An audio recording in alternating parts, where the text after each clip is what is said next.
Okay, good afternoon, everybody, and welcome to our, I think we should call it a podcast. Uh, Here on the Liturgia YouTube channel, I presume we will call it Liturgia Podcast, and this series will be about old believers, about the reforms and the reforms in Russia in the 17th century, as well as what happened afterwards. So for now, we're calling it Old Believers, simply Old Believers.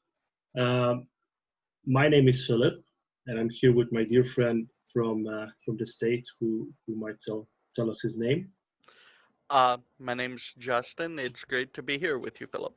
Thank you. And so today we thought about doing like a first introductory um, presentation of what we actually intend to do in the future, and try to get our feet wet a bit because this is very new to both of us. We don't really know how everything works, so please bear with us in case there's some hiccups or bad sound or bad quality. So I thought that we would just start by very briefly introducing the whole core idea we have for this show and what we want it to be.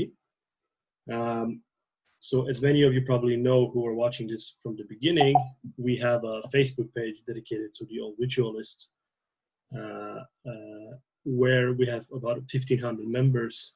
And we came up with the idea because many people are asking a lot of questions in regards to the Russian reforms of the 17th century, the various old believer groups, the various practices, traditions, people involved, and so forth. So me and Justin came up with this, we hope it's a bright idea, that that we will try to do a podcast about it, where we share our knowledge about this topic. And if you want to add something, Justin. I think that, it's definitely an area of interest, and it's something that a lot of people you see kind of have this idea that they know the term old believers, and it evokes different images. For some, it's sort of the boogeyman of Russian Orthodoxy. For some, there's the idea of like the Russian Amish.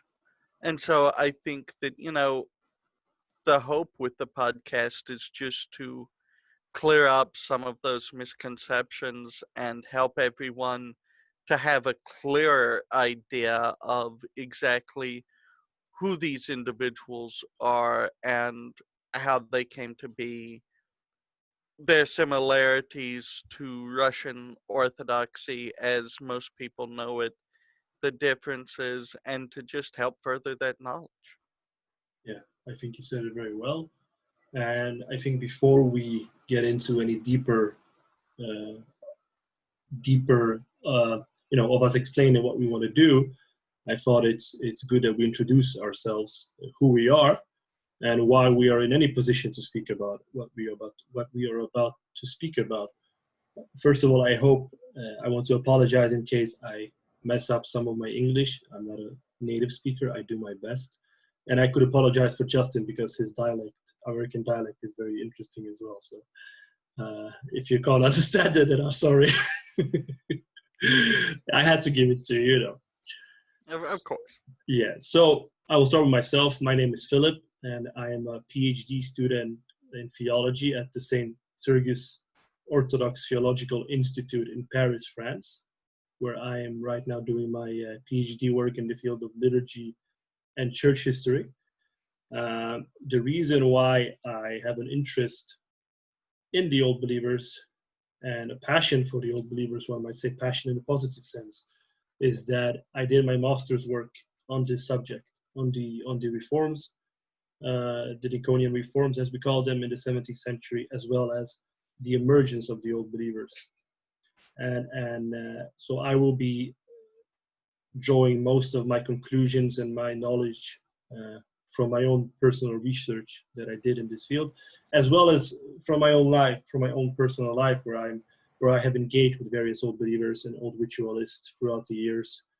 And one might say I have a soft spot for that, and I even practice it myself to some extent.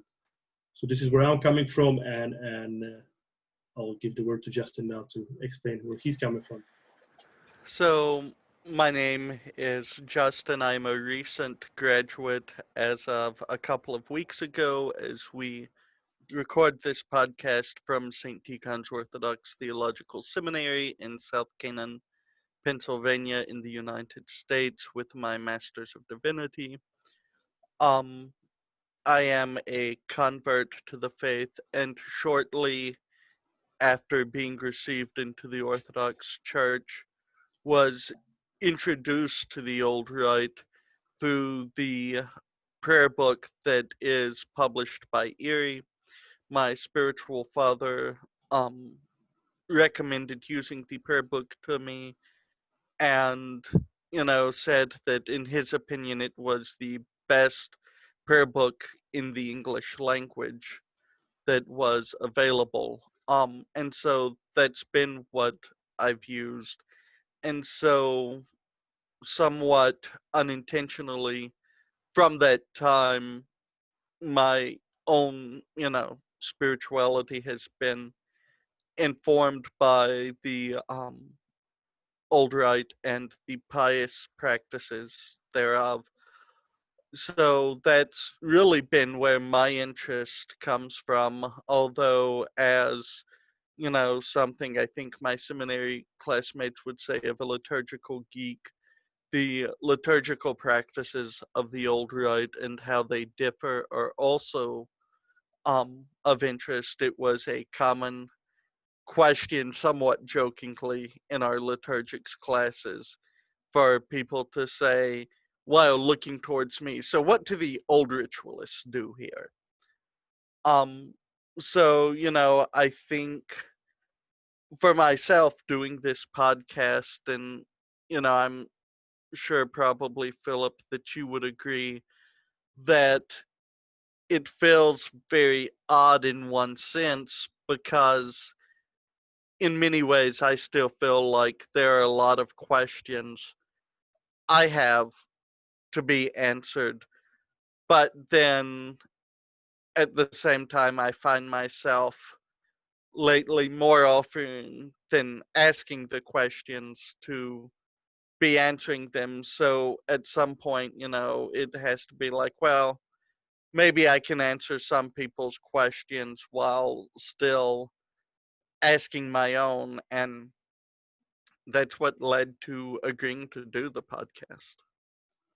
Yeah, I would agree with you, and I think it is very important for us to point out straight away that while I do believe we have some knowledge in this field, it is far from complete, and I wouldn't call us, at least myself, as some great authority in this field. I think we are trying to approach this very humbly, and we are trying to present what we know, and we might be wrong sometimes. Sometimes, hopefully, we are correct, and so I just think it's important for us to acknowledge this, that we are not infallible, and we do not claim to be. So. And just to point out, the reason why we call this page liturgia, or however you want to pronounce this, is simply because of our love, first of all, for the liturgy, but also how much the liturgy means in our faith, whether we are old ritualists or not. Eastern Christendom, Eastern Orthodoxy is very much based around the liturgy. It's a central part of our being as human beings. So I think that's why this name was very fitting. So everything we speak about will not be liturgy, but in some way it always is, right? When you're Orthodox. Y- Absolutely, and the in Orthodoxy, it's hard to separate the liturgy from the typikon or the ustav in Russian parlance.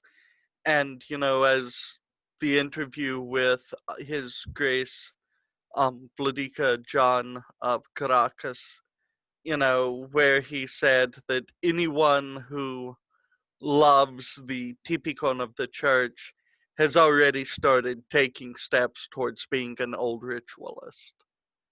And so maybe it's in that love for liturgy that any of us who are Orthodox can find common ground with the old right and its expression of orthodoxy. Yes, I would completely agree with you. And I think we should now try to outline what our plans are, our visions, our aims with all of this is and are.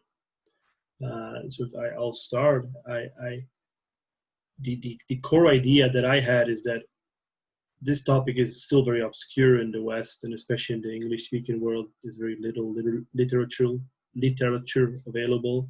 There's not so much that is easily accessible to people who do not speak Russian. And this was actually um, the first trigger, so to speak, in my mind that we should do something audiovisual, because this is what our generation is used to, and I think it's very accessible to a lot of people. They can watch it, they can listen to it, and this is, I think, the first goal that I had was simply to bring it to the people, because through our Facebook page we have seen that there's many people who are fascinated, who want to learn, and they always ask which books to read, and there's just a few books in English, and then there's a stop, and hopefully we will try to engage with these topics in such a way so that this barrier disappears, at least partially, for people in the West. And by West, I basically mean non-Russian speakers, not just Americans. So, what do you want to add, my friend? Well, and I think that some of, what we can hopefully address in the podcast is why any of this really sort of matters to anyone who is Orthodox, who maybe, doesn't attend an old rite parish or doesn't intend to incorporate any of the old rite practices into their personal life. And, first of all, we should say that we're not here as a spiritual lecture. We're not here to give spiritual advice. But at the same time, one of the things that I think is very telling about any religious body is what they refer to sort of as their Great Schism. In the West, the Great Schism is the period of the Avignon papacy, or papacy. In the East, it's the schism between the East and Rome, and then to the Russians, the Great Schism, or just the schism, the Raskol, is the division between the old believers and the canonical Russian Orthodox Church, or the Niconians, as the old believers would call us. And so, for that to be identified as the schism in the Russian mind, I think speaks to an understanding of just how formative this is in Russian practice, and also helps. We have a tendency to divide orthodoxy into Greek versus Russian, and which of those two poles people align with, and maybe an understanding of this topic will help to see that there's really not as much difference there as people sometimes think. Yeah, yeah, I would definitely agree with you, and we have to just amplify, make sure that people understand this is not a spiritual lecture, or and it's also not a debate show. We are not here to engage in polemics. We really want to make an attempt to show everything we speak about as objectively as possible.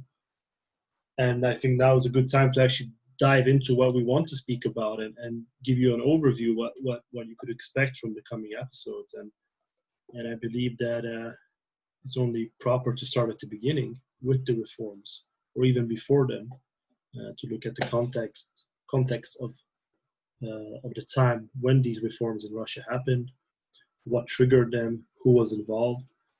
And I think we will slowly move chronologically from there. We will spend some episodes speaking about broader things, and some episodes could be about one person, like Protopope Abakum, for example, the famous Old Believer saint venerated by many Old Believers, or Patriarch Nikon. So I think what you can expect is that we will focus on the historical events. We will try to demonstrate the various changes that were introduced, um, or corrections, as some might say. We will delve into these questions: is it changes, is it innovations, is it corrections? We will do our best to try to present the various sides in these arguments to you, and simply, as we go, show everything chronologically up until today. Because once we are done with the pure historical part of the 17th, 18th century, we will definitely move forward to the modern Old Believer groups. And here I want to tell you that we will also try to invite some people, some guests, for example, from the various communities, Old Believer communities, or maybe scholars who are experts in this field, who are much more knowledgeable than us. So I hope I summarize it, and maybe you could build upon what I just said and explain even more. Well, and I mean, I think one of the things important to say, especially as we move into the modern era and considering the contemporary Old Believer groups that are out there, is that even though we will attempt to approach each group objectively and fairly, that, what we say about any of these groups should not be taken as an endorsement of these groups. And that while they would say the same about us, that, from a standpoint of the canonical Russian Orthodox Church, we do view these groups as schismatic, or in some cases heretical. And so, even though we will try to approach them objectively and fairly, that approach should not be taken as an endorsement of those groups. And, part of the question here just is terminology that we should clear up as we get ready to go into our various episodes, is the question of what do we mean by an old believer? What is an old ritualist? And so when we refer to old believers, we refer to those who are the descendants, at least spiritually, oftentimes genealogically, of those who rejected the reforms that took place in the Russian Orthodox Church under Patriarch Nikon and following Patriarch Nikon in the mid 17th century, starting in the 1650s through the 1660s. And these groups developed in various lines and is very much an umbrella term, but we would the term old believer um covers all of these groups who may not call themselves old believers and may not recognize one another even as old believers. um so it's far from being a homogenous group. And then you have old ritualists, which is sometimes used to refer to those who maintain the old rites, but within the realm of the canonical Russian church. And so, because of the fact they maintain the same faith as the canonical church while practicing the older rite. They are sometimes referred to as old ritualists instead of old believers. We'll throw around other terms as episodes go on. Popovci, biespopovci, jedinaverci, um, etc. But all of them fall under those kind of two terms ultimately. Yeah, I'm happy you brought that up, even if briefly, and we will, of course, in each episode, make clear what we mean by what we are saying. I think this is very important, not to simply put everyone under one umbrella. Yet we do it in a way because it's what they're known in the West, right? They are known as old believers, various old believer groups. So as we go along, we will clarify it even more and try to present the different groups and what's the differences and so forth. So and I'm also happy you pointed out that we are most likely by some old believers seen as Niconians and not old believers, and we do not claim to be old believers. And I think this is important to make clear so there's no confusion of who we are and what we stand for. We do love the old believers, we do love the old rite, but as pointed out, um, we are who we are, and um, and this is important to remember. And if you feel done with this part of summing up what we want to do, I thought we could move on maybe. Absolutely. So as you can see, we are actually. I think Justin is using his phone. I'm using my laptop camera, and we have big headsets, and we don't look very professional. And we are learning as we go, and hopefully, if people cling on to this, and if anyone even watches it, then we will think about maybe investing in some better equipment. So forgive us if the sound is bad or it looks strange. And also before my dog attacked me, so if you wonder why I looked down a bit, it's because I had to defend myself. So yeah. And with that as said, I would also like to mention that we would very much want to involve you guys who are watching this as much as possible, because this desire for this endeavor for me came about because I saw so many people asking about various aspects of the old believers, just to summarize it simply. And for this reason, we would love to dedicate the end of every episode just simply answering some questions. Or if we get some very interesting questions, we can even make a whole episode about one question if it's a popular one. So we would encourage everyone and anyone who is watching this to just write the questions in the comments in the YouTube channel, or simply write them in the Facebook group. And you can find the Facebook group by simply searching old ritualists. And if you do that, then you will find this Facebook group. And there we have 1,500 members, and there you could also ask questions that we could bring up here. The plan for the future is, again, if anyone is watching, to maybe do it live with some questions from people while we stream it live. But we first and foremost want to see if this would even be beneficial and pleasing to anyone. So we are very. You might think and say that we are maybe too cautious, but really, I think this is the only approach we can have, and we can only move forward that way. So, do you want to add something? No, I think you said it all well, and that, like you said, we really invite listener feedback, listener questions. Even though we're not doing this live at the moment, we do want to make it as interactive as possible.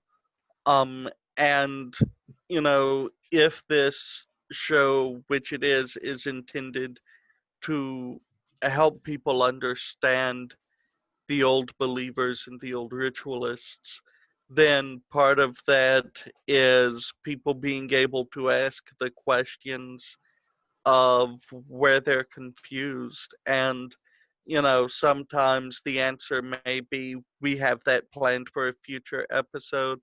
sometimes it may be an easily answered question in a already planned episode.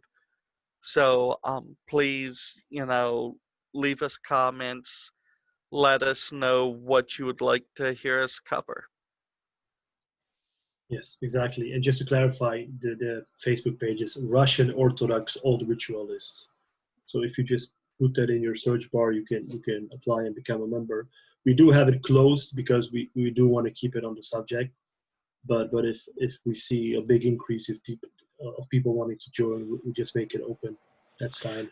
Could we even put a link to that in the video description? Yeah, I didn't think about that. Definitely, we can do that. And I also run Old Ritualist Instagram page on Instagram, and We'll put all the links necessary for you to contact us and participate in the YouTube video.